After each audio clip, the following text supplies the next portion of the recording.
হেদায়েত কেন হারিয়ে যায়? আল্লাহ তাআলা কেবল তার বাছাইকৃত বান্দাদেরই হেদায়েত দান করেন। হেদায়েত আল্লাহ তাআলার অনুগ্রহ। হেদায়েত পাওয়ার পর তা ধরে রাখা আমাদের দায়িত্ব। দুর্ভাগ্যজনকভাবে আল্লাহর কিছু বান্দাকে দেখা যায় হঠাৎ খুব ইবাদত বন্দেগী করছেন, কিছুদিন যাওয়ার পর তিনি হেদায়েত হারিয়ে ফেলেন, ইবাদতে আগের মতো স্পৃহা পান না। এর উল্লেখযোগ্য কিছু কারণ নিম্নরূপ। ১. ফিতনা। হেদায়েত পেলেই কারো জান্নাত নিশ্চিত নয়। হেদায়েত প্রাপ্তকে আল্লাহ তাআলা বিভিন্নভাবে পরীক্ষা করেন। নানা রকম ফিতনা তার সামনে আসে। এর মধ্যে সবচেয়ে বেশি ফিতনা হলো বিপরীত লিঙ্গের ফিতনা। এসব ফিতনা থেকে বাঁচতে চোখের হিফাজত করা ও ফিতনায় পড়লে আল্লাহ দেওয়া শিক্ষার অনুযায়ী আচরণ করা জরুরি। ২. দিনদারদের সান্নিধ্যে না থাকা। অনেকে হেদায়েত পাওয়ার পর ব্যক্তি জীবনে কেবল নামাজকে ধরে রাখেন, ইসলামের ফরজ জ্ঞানার্জনের চেষ্টা করেন না, দিনী মজলিসগুলোতে যান না, আলেমদের সাথে থাকেন না।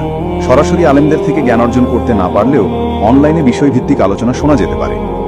৩. সঠিক পদ্ধতিতে জ্ঞান অর্জন না করা। সদ্য হিদায়তপ্রাপ্ত অনেককে দেখা যায় ইসলামের মৌলিক বিষয়গুলো বাদ দিয়ে অনেক গভীর বা ইখতিলাফি বিষয় নিয়ে পড়ে আছেন, যেগুলো সম্পর্কে তার প্রাথমিক জ্ঞান নেই। কেউ হয়তো নাস্তিকদের সাথে তর্কে জড়াচ্ছে, কেউ বা শিয়া রাফেজিদের নিয়ে পড়াশোনা করে বিভ্রান্ত হচ্ছে। অথচ প্রত্যেকের জন্য জরুরি হলো দ্বীনের মৌলিক বিষয় যেমন ঈমান, আকীদা, সালাত, পবিত্রতা, কোরআন, হাদিস, আখলাক ইত্যাদি বিষয়ে জ্ঞান অর্জন করা। ৪. অহংকার করা। অনেকেই হেদায়েত পেয়ে অহংকারী হয়ে ওঠেন, অন্য মুসলিম ভাইবোনকে তুচ্ছ তাচ্ছিল্য করেন। পোশাক, চলাফেরা, গুনাহ কিংবা ইবাদতের দৈন্যতা নিয়ে তাদের সমালোচনা করেন, খাটো চোখে দেখেন, জাহান্নামী বলে কটাক্ষ করেন। কে হাফ প্যান্ট পরে মসজিদে এলো, কে কানে দুল পরে মসজিদে এলো, কার হিজাব পরিপূর্ণ না ইত্যাদি দোষ ত্রুটি ধরা শুরু করেন। এতেও হেদায়েত হারিয়ে যায়। ৫. দুয়া না করা। অনেকেই ভাবেন হেদায়েত চিরস্থায়ী, কিন্তু আল্লাহ তাআলা পবিত্র কোরআনে দুয়া শিখিয়েছেন, রাব্বানা লা তুজিগ কুলুবানা বাদা ইজ হাদাইতানা ওয়া হাবলানা মিন লাদুনকা রাহমাতান ইন্নাকা আনতাল ওয়াহাব। অর্থ, হে আমাদের প্রতিপালক, হেদায়েত দেওয়ার পর আমাদের অন্তরকে পুনরায় বাঁকা করে দেবেন না এবং আমাদেরকে আপনার পক্ষ থেকে রহমত দান করুন, নিশ্চয়ই আপনি মহাদাতা। সূরা আলে ইমরান আয়াত ৮।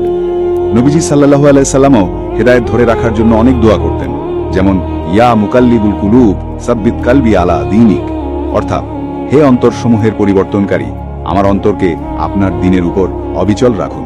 সুতরাং হেদায়েত ধরে রাখতে অধিক পরিমাণে দোয়া করা জরুরি। ৬. নিয়মিত তওবা ইস্তিগফার না করা। মানুষ হিসেবে নিজের অজান্তেই আমাদের অনেক গুনাহ হয়ে যায়। এসব গুনাহ থেকে বাঁচতে ও নিজের হেদায়েতকে নবায়ন করতে নিয়মিত তওবা ইস্তিগফার করা জরুরি।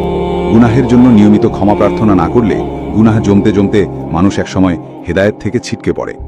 হারিকেনের মৃদু আলোককে যেমন বাতাস থেকে রক্ষা করতে হয়, চিমনির ভিতর অনেক যত্নে আগলে রাখতে হয়, তেমনি হেদায়েত ধরে রাখতেও এর যত্ন ও পরিচর্যা করা জরুরি।